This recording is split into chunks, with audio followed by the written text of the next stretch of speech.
એક વખત ભગવાનને ટકોર કરીને કહેવું પડે કે હું તારો છું અને તું મારો છો. હા, શું કામ ન કરે બાપ. અને સુદામા જ્યારે ગયા છે અને જઈને પાછા આવ્યા ને તો 7 માળની હવેલી જોઈ છે. આની પાસે માંગવાની જરૂર નથી, એક વખત આની પાસે જવાની જરૂર છે. એક દીકરી સરસ મજાની નાનકડી એવી હતી અને પોતાના પપ્પાને કીધું કે પપ્પા આજ મારો જન્મદિવસ છે. એટલે પપ્પા કે શું જોઈ છે બેટા? દીકરી કે મારે સાસુ જોઈ છે. 5 વર્ષની દીકરી એમ કહે છે કે મારે સાસુ જોઈ છે. એટલે દીકરીના બાપને થોડુંક અજુકતું લાગ્યું કે બેટા બીજું માગ ને.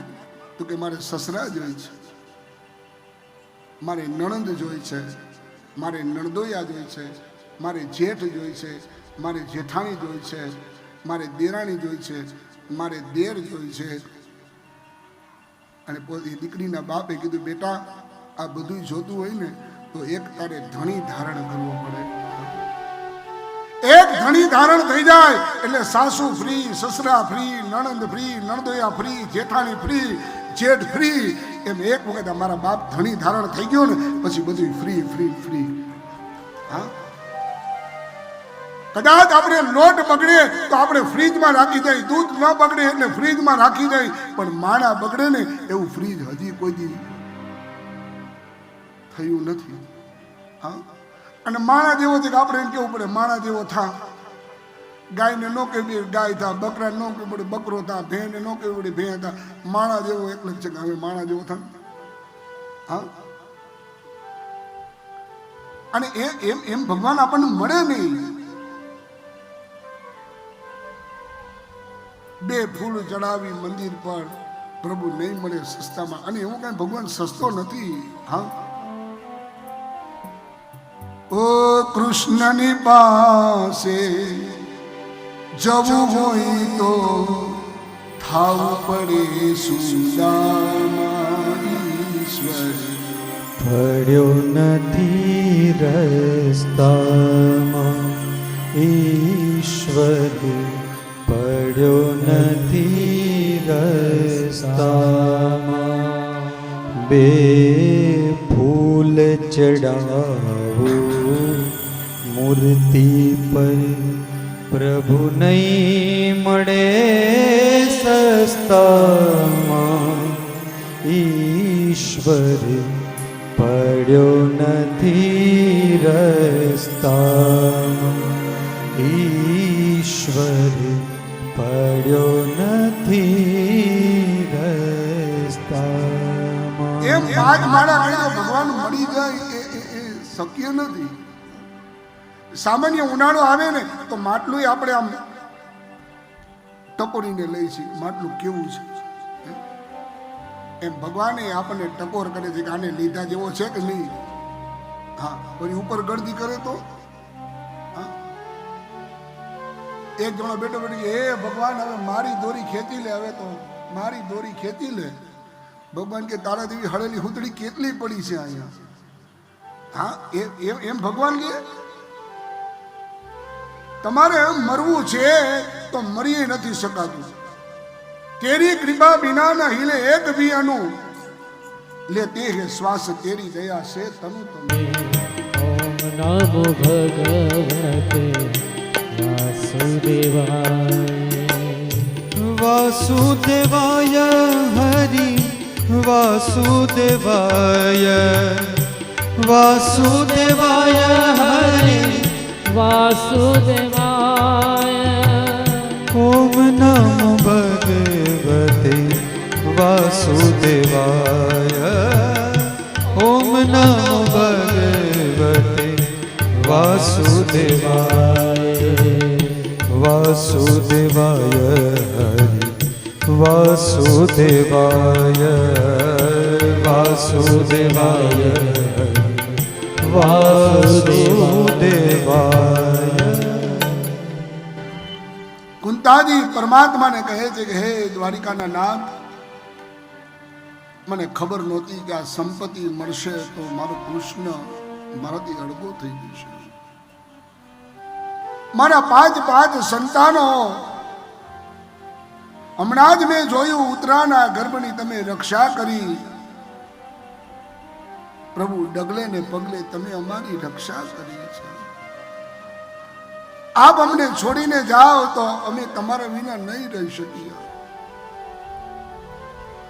જેમ અવધની અંદર ભગવાન 14 વર્ષનો વનવાસ જતા હતા અને આખી અયોધ્યાના એ નગરવાસીઓ એ રામની સાથે જતા હતા ને,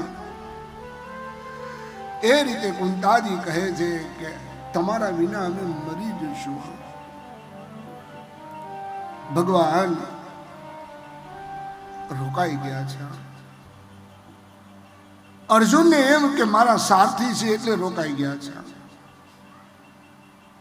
દ્રૌપદીને એમ કે મારો ભાઈ છે એટલે રોકાઈ ગયા છે. કુંતાને એમ કે મારા ભાઈનો દીકરો મારો ભત્રીજો છે એટલે રોકાઈ ગયા છે. પણ ભગવાન રોકાણા કોના માટે? તો કે શાંતનુ અને ગંગાના દીકરા ભીષ્મ માટે રોકાણા છે. ભીષ્મ કોઈ એ સામાન્ય નથી. હા, એ પતિત પાવની જે હરિદ્વારમાં ગંગાજી વહે છે ને, એ ગંગાજીના દીકરા ભીષ્મ છે. જેની માં એટલી પવિત્રતા હોય, એ દીકરામાં શું ખામી હોય બાપા? અને કદાચ હરિદ્વાર જાઓ અને હરકી પેઢી એ જો હાકર પૈકડા વિના ના આ તો વગર ટિકિટે કલકત્તા. હા, વગર ટિકિટે કલકત્તા. હા,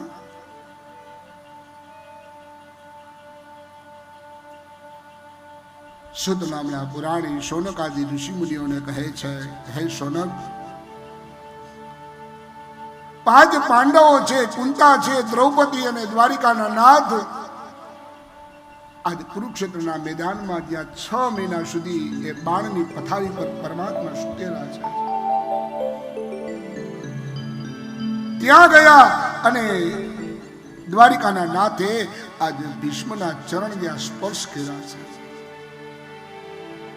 અને ચરણ જ્યાં સ્પર્શ કર્યા ને આંખ ખોલીને ત્યાં તો ભગવાન પીળા પીતાંબર ધારણ કરેલા છે, મોર મુકટ ધારણ કરેલો છે, અને ભગવાનનું પીતાંબર ફર આજ ફરકી રહ્યું છે. અને ભીષ્મની આંખમાં આંસુ આવી ગયા કે પ્રભુ, મેં તો ખાલી મનમાં જ એવો વિચાર કર્યો હતો કે મારો અંત સમય આવે અને પ્રભુ તમે દર્શન દેજો, પણ એ મનનો સંકલ્પ પણ તમે પરિપૂર્ણ કર્યો છે. મનોમન સંકલ્પ કર્યો છે. પાંડવોને રાજ ધર્મનું જ્ઞાન આપ્યું છે, સામ દામ દંડ ભેદ આદિનું જ્ઞાન આપ્યું છે. ભગવાન દ્રૌપદીને કહે છે કે દેવી, તમે દાદા પાસેથી સ્ત્રી ધર્મનું જ્ઞાન લ્યો. દ્રૌપદી હસવા લાગ્યા છે કે આ દાદા, એ કૌરવની એ દૂધ સભાની અંદર પેલો પાપી દુશાસન મારા વસ્ત્ર હરણ કરતો હતો ત્યારે દાદા ત્યાં જ બેઠા હતા, અને એ સમયે દાદાએ અવાજ કર્યો હોત તો 100 કૌરવો બેસી જાત. પણ દાદાએ આ બધું નજર જોયું છે. દ્રૌપદીની વાત સાંભળી અને ભીષ્મ કહે છે કે હા દેવી, કદાચ એ સમયે મેં અવાજ કર્યો હોત ને તો 100 કૌરવો બેસી જાત. પણ એ સમયે એ પાપીનું અન્ન મારા પેટમાં હતું. એટલા માટે તો શાસ્ત્રોએ ના પાડી છે કે ગમે ત્યાં ભોજન કરવા બેહી ન જવાય. હા, અને એવો ઓટકાર, બપોરે દાળ ભાત ખાતા હોય તો હાંજ સુધી દાળ ભાતનો જ ઓટકાર આવે. હા, અને એવો ઓટકાર છે.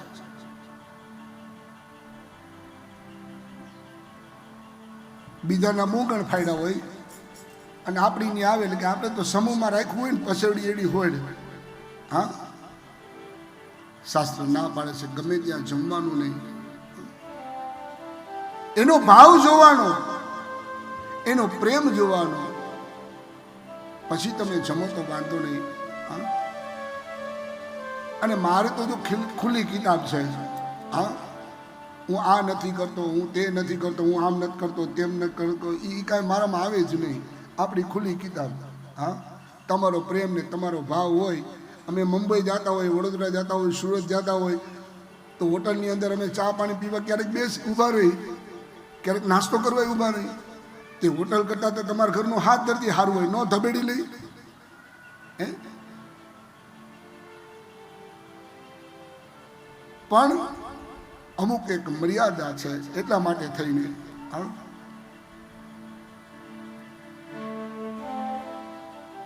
ભીષ્મને જ્યાં ભગવાનને નમસ્કાર કરે છે, ભીષ્મની આંખ ખોલી અને પરમાત્માને કીધું છે કે પ્રભુ આપ તો અંતર્યામી છો. એ સમયે ભગવાન કહે છે કે દાદા કંઈ જોતું હોય તો તમે માગો. અને એ સમયે ભીષ્મ કહે છે કે પ્રભુ મારે કાંઈ જોતું નથી, પણ મારે તમને કાંઈક આપવું છે. મારી એક દીકરી છે અને એ દીકરીના લગ્ન મારે તમારી સાથે કરવા છે. પાંચ પાંડવ, કુંતાજી, દ્રૌપદી વિચાર કરે છે કે દાદા તો આજીવન બ્રહ્મચર્યનું પાલન કર્યું છે, લગ્ન કર્યા નથી, તો આ દીકરી કઈ છે? તો કે ભીષ્મની મતિ એટલે બુદ્ધિ નામની દીકરી છે. એ દ્વારિકાના નાથ સિવાય કોઈ પાસે હચવાય એવી છે નહીં.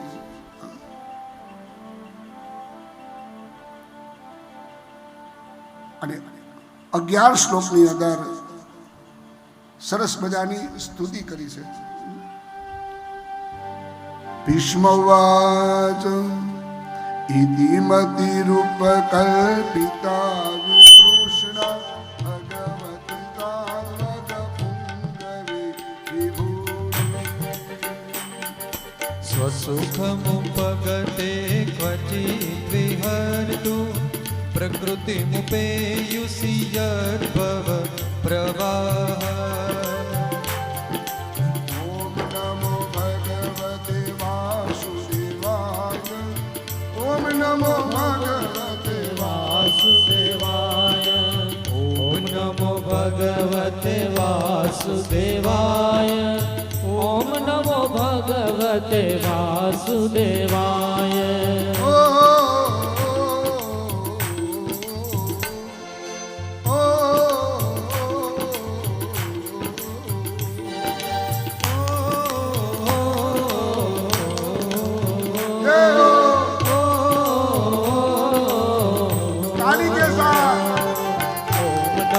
ભગવતે વાસુદેવાય.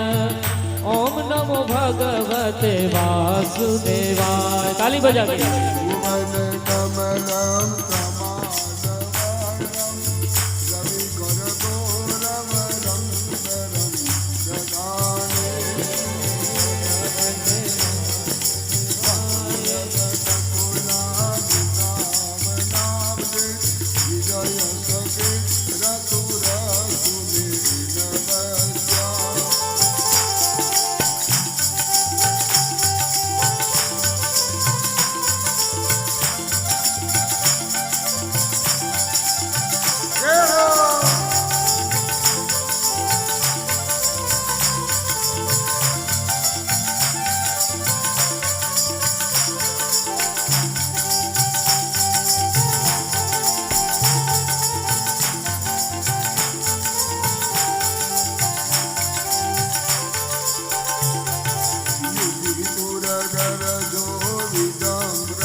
વિલસત્કવચે સુકૃષ્ણ આત્મા.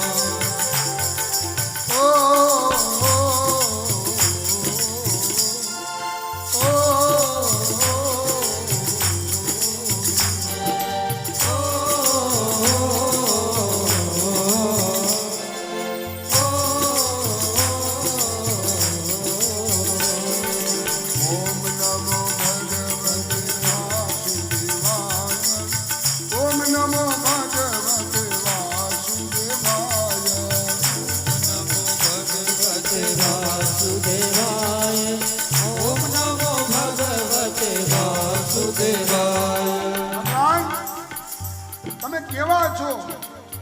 તો કે ત્રિભુવન કમલમ તમાલ વર્ણો રવિકર ગૌરવ રંબ રમ દધાને વપુર ન કપુલા વૃતાવનાબ્જે વિજય સગે રતુ ને નવસ્તવત્યા.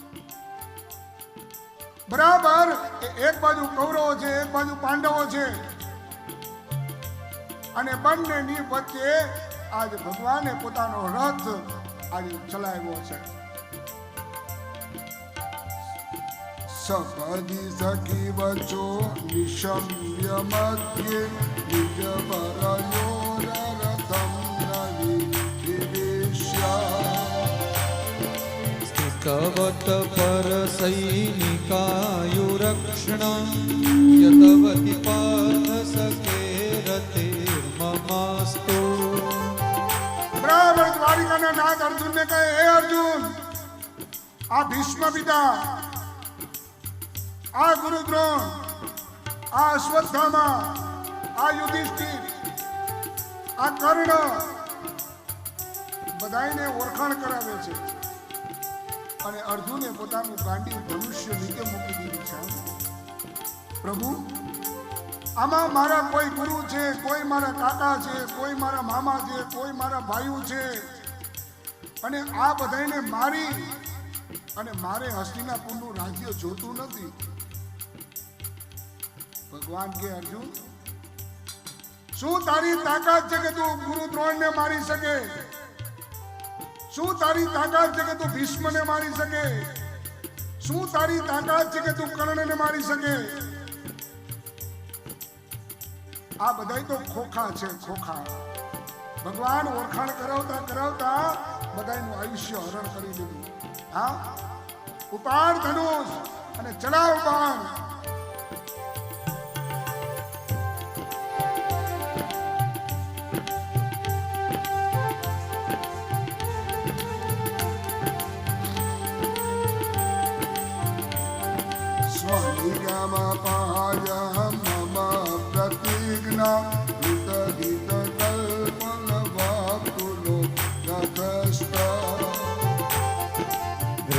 રથ ચરણો વ્યય ચલતુ હરિવગંતુ તરી મુકુંદ.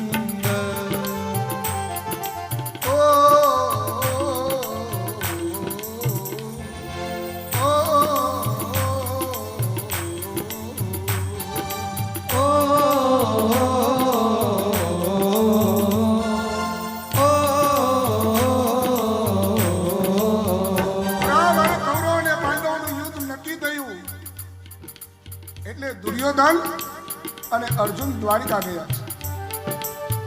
ભગવાન સુતા છે. અર્જુન છે એ પગ પાસે બેઠા અને દુર્યોધન માથા પાસે બેઠો. બરાબર ભગવાનની આંખ ખુલી ત્યાં તો અર્જુનના દર્શન થયા. અરે અર્જુન, ક્યારે આવ્યા? કારણ કે કોક પાસે જો કંઈક જોતું હોય ને તો પગ પાસે બેવું પડે, આમ હાથ છોડવા પડે. ભાઈ આ 5 રૂપિયા કે દેવો આ બે, પણ એની માથા પર આમ હરફ થઈને ન બે. 5 દે દે, 5 દે દે, 5 દે દે. દુર્યોધન કે હું આવ્યો છું. ભગવાન કે દુર્યોધન, મેં તમને જોયા નથી, પણ હવે ઠીક છે, તમે માગવા આવ્યા છો બંને જણા, તો એક શરત છે. એક બાજુ મારી યક્ષોણી સેના છે અને એક બાજુ હું એકલો છું. મારે નિયમ એવો છે કે હું યુદ્ધમાં હથિયાર ઉપાડીશ નહીં. હવે તમે 2 જણા નક્કી કરી લ્યો, તમારે હું જોઈ છે. દુર્યોધન કે આ યુદ્ધમાં હથિયાર ઉપાડશે નહીં તો ખોટે ખોટા ગળદી કરવા શું કામ લઈ જવા જોઈએ? અને એ જ સમયે દુર્યોધન કહે છે કે ભાઈ કૃષ્ણ, મારે તમારી યક્ષોણી સેના જોઈ છે. અને અર્જુનજી મારા ઠેકડા મારવા માંડ્યા કે મારે જે જોતું હતું એ મને મળી ગયું છે. 16 દિવસનું યુદ્ધ થયું અને 17મા દિવસે દુર્યોધન કહે છે, પિતામહ, તમે ખાવ છો મારું, પણ ભલો ઈચ્છો તું પાંડવ બોલું તમે. અરે કદાચ એક બાણ મારે ને તો 5 પાંડવો મૃત્યુને આધીન થઈ જાય, પણ તમે પાંડવો અને કૌરવની વચ્ચે ભેદ કરો છો. ભીષ્મ પિતા કહે કે દુર્યોધન એવું હોય જ નહીં કોઈ દી, હું તમારા પક્ષ તરફથી જ લડું છું. અને જો તને એવું હોય તો કાલ સવારનો સૂરજ ઉગે અને કાલના યુદ્ધની અંદર કા હું નહીં અને કા અર્જુન નહીં. હા, ભીષણ પ્રતિજ્ઞા કરી છે. અને તારી પત્ની ભાનુમતીને કહેજે કે કાલે સવારે બ્રહ્મ મુહૂર્તની અંદર આવે, હું એને આશીર્વાદ દઈશ અખંડ સૌભાગ્યવતીના, એટલે તારો વાળ કોઈ વાકો નહીં કરી શકે. પણ આ તો તનકી જાને મનકી જાને જાને ચિત્કી ચોરી, ઉસે ક્યાં છુપાના જિસકે હાથ में जीवन मरण की डोरी. અરે ભાનુમતી પોગે ઈ પહેલા તો દ્રૌપદીને લઈ અને દાદા પાસે મૂકી દીધા અને લાજનો ગુંબદ આણી રાખ્યો, લાજ ઉગાડતી નહીં. અને કદાચ દાદા પૂછે કે અહીંયા કોણ લે આવ્યું તો મારું નામ દેતી નહીં. અને ભીષ્મ પિતા જ્યાં પૂજામાંથી બહાર આવ્યા અને દ્રૌપદીએ ખોરો પાથરો અને ભીષ્મ પિતા કહે અખંડ સૌભાગ્યવતી બનો. અને લાજ ઉગાડી, 5માંથી એકઈને થાવું ન જોઈએ કાંઈ. હા, તરત જ દાદા ગુસ્સે થયા છે. મેં તો ભાનુમતીને બોલાવી હતી, આ તું ક્યાંથી આવી? અને દાદાનો ક્રોધ જોઈ અને દ્રૌપદી કહે મને મારી બેનપણી લઈ આવી. ક્યાં છે? તો કે એ બાર ઊભી. અને ભીષ્મ પિતા જ્યાં બહાર નીકળે ને ત્યાં તો ભગવાનનું પીળું પિતાંબર ફરકી રહ્યું છે. હે કૃષ્ણ. હા, અને બીજા દિવસનું યુદ્ધ સામ સામા, બરાબર એક બાજુ ભીષ્મ છે ને એક બાજુ અર્જુન છે. અને ભયંકર જ્યારે યુદ્ધ થયું અને એ જ સમયે ભગવાનના રથનું પૈડું ખૂચી ગયું છે. અને ભીષ્મ પિતાએ ત્યાં બરાબર જ્યાં બાણ તાક્યું છે અર્જુનને મારવા, ત્યાં તો ભગવાન રથનું પૈડું લઈ અને ભીષ્મ સામે મૂકવા છે. અને ભીષ્મએ પોતાના હથિયાર નીચે મૂકી દીધા કે પ્રભુ મારી તો પ્રતિજ્ઞા હતી કે યુદ્ધમાં તમને હથિયાર ઉપડાવવું, એ મારી પ્રતિજ્ઞા આજ પૂરી થઈ. ભગવાન ક્યાં હથિયાર ક્યાં છે? આ તો રથનું પૈડું છે. ભીષ્મ કે તો આવ્યું હોય તો ખબર પડે. હા, જેનો ઘા અખિલ બ્રહ્માંડનો નાથ પરમાત્મા કરે એમાં પછી શું ખામી હોય? અર્જુનના અને કર્ણનું યુદ્ધ થયું. કર્ણ બાણ મારે ને તો અર્જુનનો રથ 2 ડગલા પાછો વયો જાય, અને અર્જુન બાણ મારે ને તો કર્ણનો રથ 10 ડગલા પાછો વયો જાય. એટલે ભગવાન રથમાં બેઠા બેઠા વાહ કર્ણ, વાહ કર્ણ, વાહ કર્ણ. અર્જુન કે તમે મારા રથમાં બેઠા છો?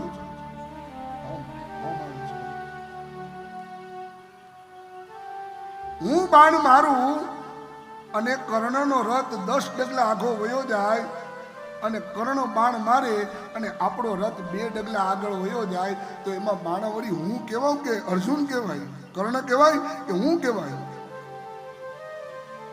ભગવાન અર્જુનને રથ ઉપરથી ઉતાર્યા છે. ઉતર રથ. જો કર્ણના રથમાં કોણ છે? તો કે કર્ણ એકલો છે. અને આપણા રથમાં હું વૈકુંઠનો અધિપતિ નારાયણ સાક્ષાત બ્રહ્મ છું, અને આપણા રથની ઉપર મારો બાપ હનુમાનજી મહારાજ છે. અને જો કર્ણ બાણ મારે અને આપણો રથ 2 ડગલા આઘો વયો જાય ને, તેમાં બાણાવળી તું ન કહેવાય, બાણાવળી તો કર્ણ કહેવાય. બાપ કે હનુમાનજી સહિત રથને ધક્કો મારી દે. આવા આવા બાણાવળીઓ હતા. ભીમના એક હાથની અંદર ખાલી 10,000 હાથનું જોર હતું. વિચારતો આવા આવા મહાન બળવાન હતા. બરાબર ઉત્તરાયણના સૂર્ય થયા છે અને ઉત્તરાયણના સૂર્યની અંદર વિશ્વ મહારાજ પોતાનું જે દિવ્ય તેજ હતું એ ભગવાનના ચરણોમાં સમર્પિત કરી દીધું. દેવતાઓએ દુદુંબીઓ વગાડ્યા છે, પુષ્પની વૃષ્ટિ થવા લાગી અને સ્વરે ભગવાન સ્વધામ ગયા. બોલે વિશ્વ મહારાજ કી જય. આવ્યા છે ફરી પાછા હસ્તિનાપુરની અંદર. સમય પસાર થતા થતા આ બાજુ દ્વારિકાના નાથ દ્વારિકા જવા નીકળ્યા છે. દ્વારકા પહોંચ્યો છે. પંચજન્ય શંખ વગાડ્યો છે. શંખ ધ્વનિથી 16,108 રાણીઓ દ્વારિકાના એ નગરવાસીઓ ભગવાનનું સ્વાગત કરી રહ્યા છે. ઘરે ઘરે રંગોળીઓ થઈ છે, ઘરે ઘરે દીપમાળાઓ પ્રગટાવી છે, ભગવાનનું સ્વાગત કર્યું છે. એરી સખી મંગલ ગાવોરી, ધરતી અંબર સજાવોરી, उतरेगी आज मेरे कृष्ण की सवारी. एरी कोई काजल लावो री, मोहे काला टीका लगावो री, उनकी छब से दिखूं मैं तो प्यारी,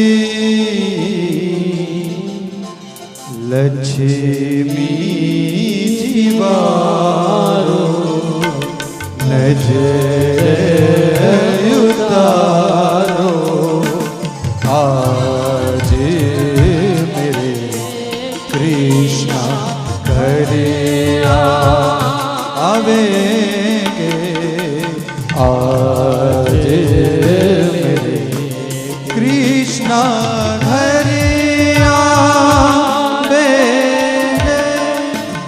चौक पुरावो माटी रंगावो, आज मोरे पिया घरे आवेंगे, आज मोरे कृष्ण घरे, कृष्ण घरे, कृष्ण घरे.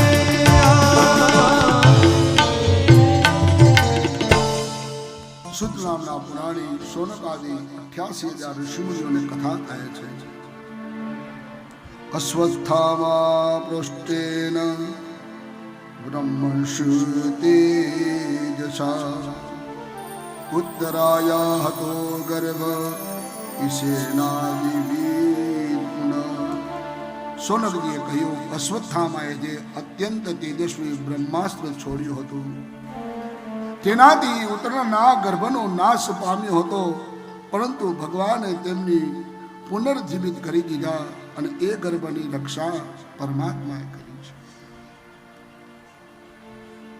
પરીક્ષિતનો જન્મ થયો છે.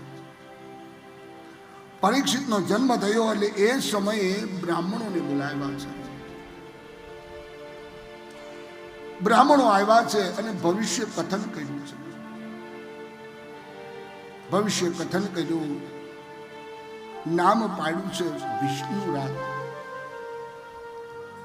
વિષ્ણુરાત નામ પાડ્યું છે. અર્જુન જેવો મહાબાણાવરી થશે, યુધિષ્ઠિર જેવો દાનવરી થશે. પાંડવોના વંશની અંદર કોઈ પણ આવો ભગવાનનો ભક્ત નહીં થયો હોય, આવું બધું કહ્યું છે. પણ બાળક ચારે દિશાની અંદર જોવે છે.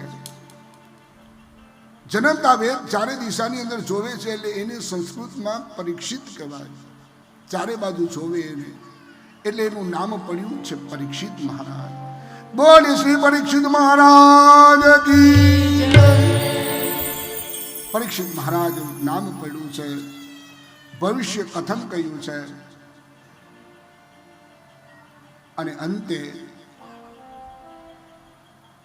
બ્રાહ્મણોએ કીધું છે કે એક બ્રાહ્મણનો અપરાધ કરશે, એક સાધુનો અપરાધ કરશે, અને એ અપરાધ થવાથી બ્રાહ્મણોનો શ્રાપ લાગશે અને તમારા દીકરાને સર્પદંશ થશે, એને મૃત્યુ થશે. પાંડવો વિચાર કરવા લાગ્યા કે અમારા વંશની અંદર કોઈ બ્રાહ્મણોનો, સંતોનો, અધિકારીઓનો કે વડીલોનો ક્યારેય અપરાધ નથી કર્યો અને અમારો સંતાન છે એ અપરાધ કરશે. અને બ્રાહ્મણોએ કીધું છે કે બ્રાહ્મણનો અપરાધ તો કરશે પણ સાથે સાથે પરમાત્માનો પરમ ભગવતીય ભક્ત બનશે. સમય થવા લાગ્યો. આ બાજુ ધૃતરાષ્ટ્ર અને ગાંધારી પાંડવોની સાથે રહે છે. 100 કૌરવોનું નિકંદન નીકળી ગયું છે. ભીમ આજે ધૃતરાષ્ટ્ર અને ગાંધારીને ભોજન આપવા જાય પણ ભીમ મેણા મારે છે. ખાઈ લો, આમાં ઝેર નથી. તમારા દીકરાએ અમને ઝેરના લાડવા ખવડાવ્યા પણ અમે તમારા દીકરા જેવા નથી. ખાઈ લો, ખાઈ લો. મેણા સાંભળતા સાંભળતા ધૃતરાષ્ટ્ર અને ગાંધારી આ રોટલો ખાય છે. એ સમયે નારદજી આવ્યા છે, વિદુરજી આવ્યા છે. અરે ભાઈ, ક્યાં સુધી કામ, ક્રોધ, મત્સર, મોહ, લોભ, ઈર્ષા અને ખાઈની અંદર ક્યાં સુધી રહેશો? 100 કૌરવો તમારી નજર સામે મૃત્યુને આધીન થઈ ગયા. હવે તો ભાઈ મૂકો, સંસાર મૂકી દો, પરિવાર મૂકી દો, ઘર મૂકી દો, રાજ મૂકી દો, પાઠ મૂકી દો, આ બધું મૂકી દો. વિદુરજીની આજ્ઞા થઈ. ગાંધાર નરેશની દીકરી ગાંધારી અને ધૃતરાષ્ટ્ર ગયા છે વનની અંદર. નારદજીએ ઉપદેશ કર્યો છે અને આ બાજુ સવારનો સમય થયો. યુધિષ્ઠિર મહારાજ આવે છે તો ધૃતરાષ્ટ્ર વનમાં નથી. આ ધૃતરાષ્ટ્ર મહેલમાં નથી, ગાંધારી પણ મહેલમાં નથી. ક્યાં ગયા હશે? ચિંતા કરતા કરતા નારદ મુનિ આવ્યા. નારદ મુનિએ કીધું કે ચિંતા ન કરશો. આજથી 5મા દિવસે ધૃતરાષ્ટ્ર અને ધૃતરાષ્ટ્રની પત્ની ગાંધારી ઝૂંપડી બાંધીને રહે છે. એ ઝૂંપડીમાં આગ લાગશે અને આગ લાગવાથી ધૃતરાષ્ટ્ર અને ગાંધારીનું જીવન છે એ પરિપૂર્ણ થઈ જશે. આ બાજુ દ્વારિકાના નાથ ગયા છે. દ્વારિકા પણ હજી સુધી ભગવાનના કાંઈ સમાચાર નથી, એટલે અર્જુન પણ ગયા છે. ભગવાનની લીલાઓ છે.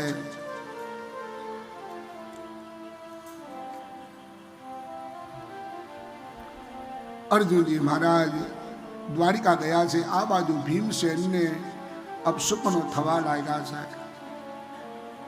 કૂતરાઓ છે યુધિષ્ઠિર સામે જોઈ અને રડવા લાગ્યા છે. નો એવા અપશુકન થવા લાગ્યા.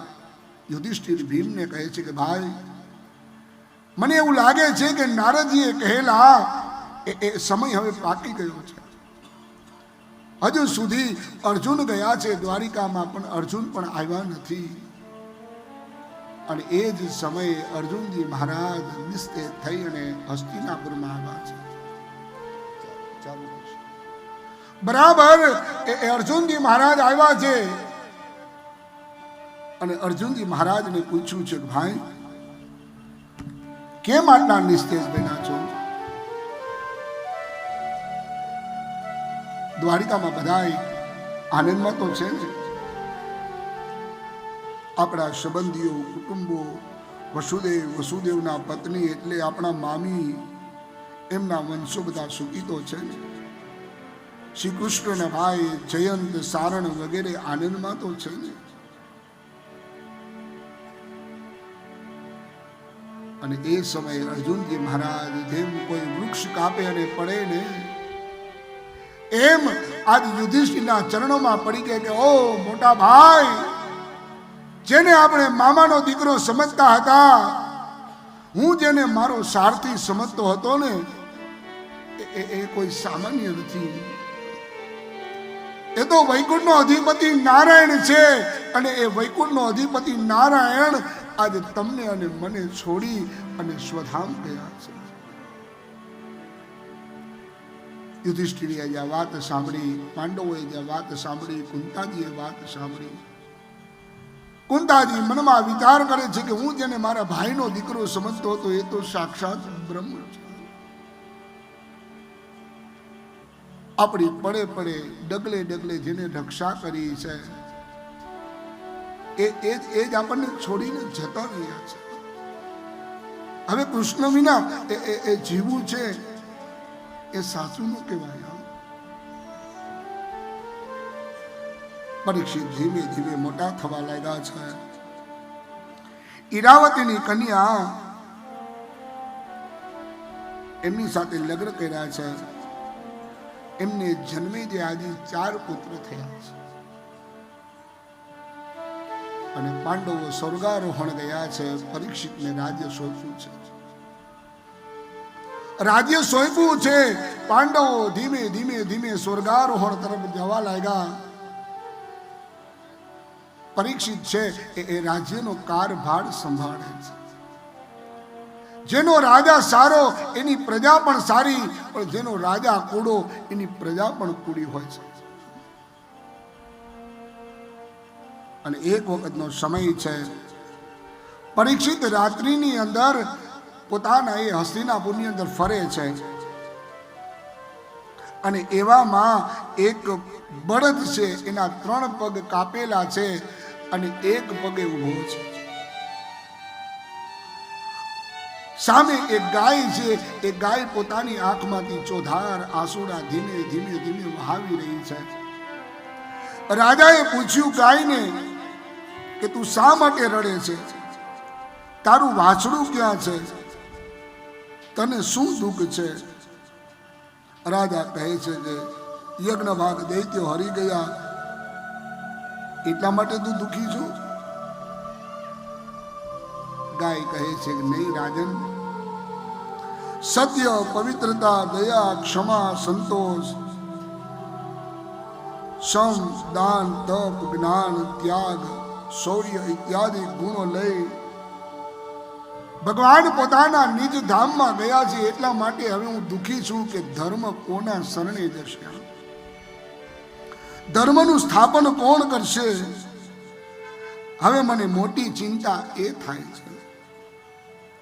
રાજા છતાં દેવતાઓ, પિતૃઓ, શુદ્ધો, ચારણો, 4 વર્ણ છે એ કલીને અધર્મ જોઈ હું શોક કરું છું.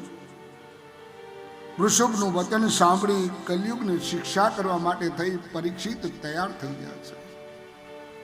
બરાબર હાથમાં તલવાર લઈ અને કલયુગને જ્યાં મારવા જાય છે ત્યાં તો એ જ સમયે કલયુગ છે એ પરીક્ષિતના પગમાં પડી ગયો છે. અને શરણે આવેલો વ્યક્તિ એને કોઈ દી મારે નહીં. પરીક્ષિત કહે છે કે જા, મારા રાજ્યમાંથી તું દૂર થઈ જા, જતો રે. કલયુગ કહે છે કે પ્રભુ, 4 દિશાની અંદર તમારું સામ્રાજ્ય છે, હું જાઉં તો ક્યાં જાઉં? આપ મને રહેવાના સ્થાન આપો. અને રહેવાના સ્થાન આપ્યા છે કે જ્યાં મદિરાપાન થતો હોય ત્યાં તારો વાસ, જ્યાં ઉલટા સ્ત્રીઓ રહેતી હોય ત્યાં તારો વાસ, જ્યાં હિંસા થતી હોય ત્યાં તારો વાસ, અને જ્યાં જુગાર રમાતો હોય ત્યાં તારો વાસ. 4 જગ્યા આપી. કલયુગ કે મહારાજ એક જ જગ્યા તો સારી આપી કે જ્યાં સોનામાં તારો વાસ.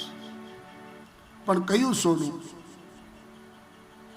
કે જેનું તેનું ભેગું કરી, જેના તેના ગાડિયા કરી જે હોનું ભેગું કર્યું હોય ને એમાં કલયુગનો વાસ છે. તમારી પરસેવાની મહેનતનો પૈસો છે, મહેનતનું સંપત્તિ છે, એમાં કોઈ દિવસ કલયુગ આવી જ ન શકે. સંપત્તિ સારી હોય ને તો જ સદ વિચાર આવે, સન્મતિ આવે, સંપત્તિ આવે અને સંતતિ આવે. જો સંપત્તિ સારી હોય તો આપણે 26મી જાન્યુઆરીએ ભૂકંપ થયો. આપણે ભુજની અંદર એક ભાઈ 8 વાગે દૂધ લેવા ગયા અને 8:30 આવ્યા ને ત્યાં ભાઈના 4 માળ જમીનમાં વયા ગયા. એ ભાઈએ ટીવીની અંદર ઇન્ટરવ્યુ આપ્યું કે મારા ઘરમાંથી એક ઈંટ પણ કોઈ લેતા નહીં. કારણ કે મોરબીનું ઓનારત થયું ને ત્યારે કોઈ બાયુના મેં ગળા કાપ્યા, કોઈના હાથ કાપ્યા, કોઈના નાક કાપ્યા, કોઈના આંગળા કાપ્યા, અને જેના માટે હોનું ભેગું કર્યું હતું ને આજ એ જ ભૂમિ ભેગા થઈ ગયા. જો તમારો હકનો રૂપિયો ખાલી 1 રૂપિયો હોય ને તો જીવનમાં કોઈ દી મૂકતા નહીં. બાકી અનિતિનો રૂપિયો કદાચ કરોડો સમાન પડ્યો હોય ને તો એ સંપત્તિ આપણે સ્વીકાર ન કરતા મારા બાપ. બાકી હકનો 1 રૂપિયો હોય ને તો ક્યારેય મૂકવો નહીં. હા, પણ તમારો હકનો નથી અને કદાચ કરોડો રૂપિયાની સંપત્તિ પડી હોય ને તો એને ઠેબુ મારી દેજો. તમારી નથી. હા, ઘણી જગ્યાએ રોડ ઉપર કોકને પૈસા મળે એટલે તરત જ એમ કે મંદિરમાં મૂકી દેશું. એ તારું છે, તારા ખીચામાંથી કાઢીને મૂક 10 રૂપિયા. તારો હક જ નથી. જે પૈસામાં એ પૈસો તું મંદિરે શું કામ મૂકે છે? કે 500 રૂપિયા દે ને છોકરાઓને ચોકલેટ દઈ દે, વેચી દે એટલે હાલે નહીં, નું હાલે. તારે ચોકલેટ વેચવી હોય તો તારા ખીચામાંથી 500 કાઢીને વેચ. જડેલા પૈસાનું તારે દાન કરવું છે. અનિતિનો સંપત્તિ ક્યારેય ધ્યાન રાખજો. કોઈ ગુરુ છે, કોઈ મંદિર છે, કોઈ અનાથ આશ્રમ છે, કોઈ વૃદ્ધાશ્રમ છે, કોઈ બાલાશ્રમ છે, કોઈ બ્રાહ્મણ છે, કોઈ સાધુ છે, કોઈ દીકરી છે, કોઈ ભાણેજ છે, એનો રૂપિયો ક્યારેય ભૂલમાંથી પણ આવી ન જાય એનું ખાસ ધ્યાન રાખો. નકર કુળને મૂળ સહિત એનો નાશ કરી નાખશે. 11મા સ્કંદમાં આવશે કથા.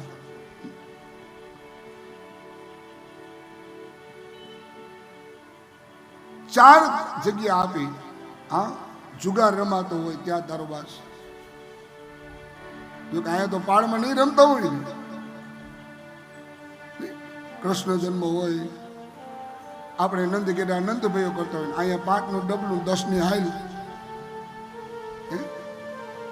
ખરેખર એમાં ઓલો કટકીનો માલ હારી જાય ને પછી તો બહુ તકલીફ પડે. હા, એમાં 2-5 હજાર રૂપિયા હારી જાય ને કોઈક આમ બેઠું હોય ને આમ કે ખાંભી ખોડમાં નહીં કે હારી જાઉં છું, લે એ જ મોટી ખાંભી છે.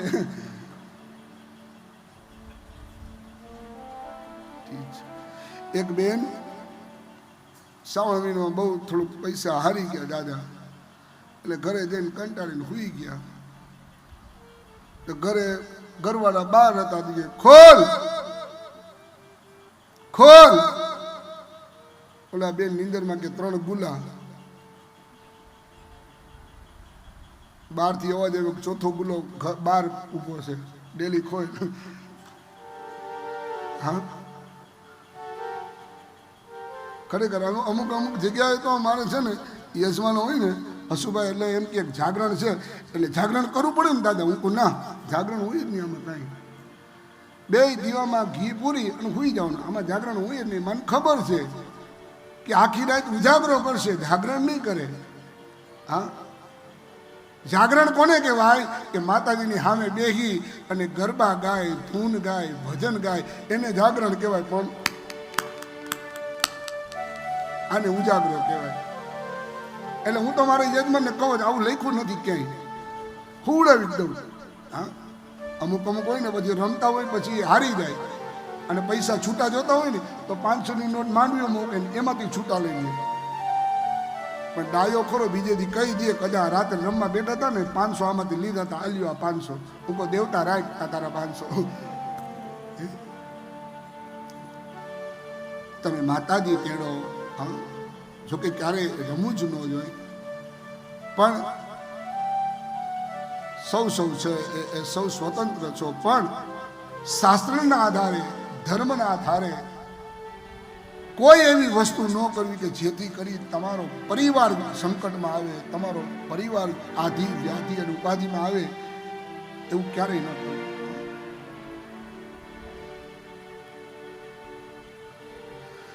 26મી જાન્યુઆરી તમે જુઓ, તમારા નામનું મકાન, તમારા નામનો ફ્લેટ, તમારો દસ્તાવેજ, પણ ઘરમાં જતા બીતા હતા. આંચકો આવે, બાજુમાં કોઈ બોલે ને આ ચકો આવ્યો તો ઘર બાઈને નીકળી જાય. પછી ખબર કે બાજુવાળા ભાઈનું નામ ચકાભાઈ છે, કે આ ચકો આવ્યો. પણ ભગવાન કહી દે કે આમ જો ઘડી પલકી ખબર નહીં કરે કલકી બાત. હતું નહોતું કરી દે ને એનું નામ ભગવાન. હા, એ જ સમયે 4 જગ્યા આપી છે કે અધર્મનું દ્રવ્ય હોય 5 ઠેકાણા આપ્યા છે. કલયુગમાં એક સારો ગુણ હતો કે શરણે થઈ જવું. કલયુગ ધીમે ધીમે પરીક્ષિતની પાછળ જાય છે. એવામાં પાંડવોના રાજા ખજાનાની અંદર એક વખત પરીક્ષિત જોવા ગયા કે મારા પૂર્વજો કેટલી સંપત્તિ મૂકીને ગયા છે, અને એમાં એક હીરા જડિત મુગટ જોયો છે. પરીક્ષિતે પોતાનો મુગટ કાઢી અને જે હીરા જડિત મુગટ હતો ને એ મુગટ પહેર્યો છે, અને તરત જ કલયુગ એની ઉપર અસવાર થઈ ગયો છે. કારણ કે આ મુગટ જરાસનનો હતો. પાંડવો રાજસુ યજ્ઞ કર્યા અને જરાસનનો પરાજય કરી અને પાછા વળતા હતા ને ત્યારે ભીમસેને આ જરાસનનો મુગટ લીધો હતો. ભગવાને કીધું હતું કે હે ભીમ, જરાસનના રાજ્યમાંથી એક તલ માત્ર કઈ લેતા નહીં. પણ ભીમે ભગવાનથી છાનો મોનો એ મુગટ લઈ લીધો કે આવો મુગટ બનાવી અને ફરી પાછો આમ જરાસનનો મુગટ જવા દઈશ. પણ સમય અંતરકાળે યાદ કઈ આવ્યું નહીં. અને જે પરીક્ષિત શિકાર કરવામાં ક્યારેય માનતો નહીં, હિંસા કરવામાં માનતો નહીં, એ જ પરીક્ષિત આજે શિકાર કરવા ગયા છે. રસ્તામાં એ વનની અંદર શમિક નામના ઋષિનો આશ્રમ આવ્યો છે. અને શમિક નામના ઋષિનો આશ્રમ આવ્યો, જુએ છે રાજા ઘોડા ઉપર બેઠા છે. પરીક્ષિત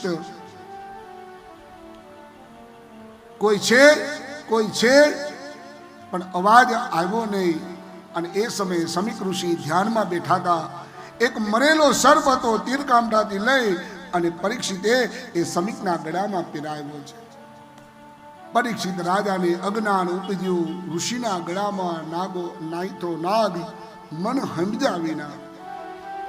આ બાજુ એ શમિકના દીકરા શૃંગી છે, આદિ બાળકો કૌશિકી નદીમાં સ્નાન કરતા હતા. કોઈએ જઈને કીધું કે તમારા પિતાના ગળામાં સર્પ નાખ્યો છે. અને એ જ સમયે શમિકે શ્રાપ આપ્યો છે શૃંગી ઋષિએ કે જેને મારા પિતાના ગળામાં સર્પ નાખ્યો હોય એને આજથી 7મા દિવસે તક્ષક નામનો નાગ કરડશે અને એનું મૃત્યુ થશે. આ બાજુ પાણી નીચે મૂકી આવ્યા છે આશ્રમની અંદર. શૃંગી ઋષિએ બધી વાત કરી છે શમિકને. અને શમિક ઋષિએ આંખ બંધ કરીને જોયું ત્યાં તો શૃંગી ઋષિને કહે છે કે બેટા, આ જે શ્રાપ આપ્યો ને એ આપણા હસ્તિનાપુરનો રાજા પરીક્ષિત છે. પિતાજી શ્રાપ દઈ દીધો છે, હવે એની મિથ્યા ન થાય. શમિક ઋષિ કહે છે કે એમ જાઓ, એમને જાણ કરો. અને આ બાજુ પરીક્ષિત મહારાજ આવ્યા છે, મુગટ ઉતાર્યો છે અને પરીક્ષિતને અફસોસ થયો છે, પસ્તાવાનો પાર નથી થયો. અરે મેં શું કર્યું? એવામાં ઋષિ બાળકો આવ્યા છે. પરીક્ષિતને કહેવા લાગ્યા કે મહારાજ, શૃંગી ઋષિનો તમને શ્રાપ છે કે આજથી 7મા દિવસે તમારું મૃત્યુ નક્કી છે. પરીક્ષિત મહારાજ એ ઋષિના બાળકોના પગમાં પડી ગયા કે ધન્ય છે મને કે મારું મૃત્યુ કેદી છે મને ખબર પડી ગઈ. આપણને ખબર છે રવિ સોમ મંગળ બુધ ગુરુ શુક્ર શનિ આ 7 દિવસ આપનું મૃત્યુ છે. પણ પરીક્ષિતે શું કર્યું અને આપણે શું કરીએ? પરીક્ષિતે તરત જ પોતાના દીકરા જન્મેજયને રાજગાદી સોંપી દીધી છે. પોતાની પત્ની, પોતાના બાળકો, રાજપાટ બધું જ ત્યાગ કરી અને આવ્યા છે ગંગાના કિનારે. ગંગાના કિનારે આવ્યા. અનેક ઋષિ મુનિઓ છે. વિશ્વામિત્ર, પરશુરામ, ગૌતમ, મૈત્રી, અશ્વત્થામા, વ્યાસ, નારદ, એમાં ઋષિ મંડળ બેઠા છે. અને એ સમયે પરીક્ષિત બધાને કહે છે કે મહારાજ, મારા ઉપર શ્રાપ લાગ્યો છે બ્રાહ્મણનો, આમાંથી કંઈક મુક્ત થવાના કંઈક ઉપાય મને બતાવો. એક પછી એક ઋષિ મુનિઓ કે આગળ જાઓ, આગળ જાઓ, આગળ જાઓ. 88,000 ઋષિ મુનિઓ ગંગાના કિનારે બેઠા હતા, પણ એક પણ એવો ઋષિ સમર્થ નહોતો કે પરીક્ષિતને આ શ્રાપમાંથી મુક્ત કરાવી શકે. અને એ જ સમયે નારદજી આવ્યા છે. નારદજી કહે છે કે હે પરીક્ષિત, જો ઉત્તર દિશામાંથી જે વ્યક્તિ આવે છે એના ચરણ તું પકડી લે, તને આ શ્રાપમાંથી મુક્ત આ એક જ વ્યક્તિ કરાવી શકશે.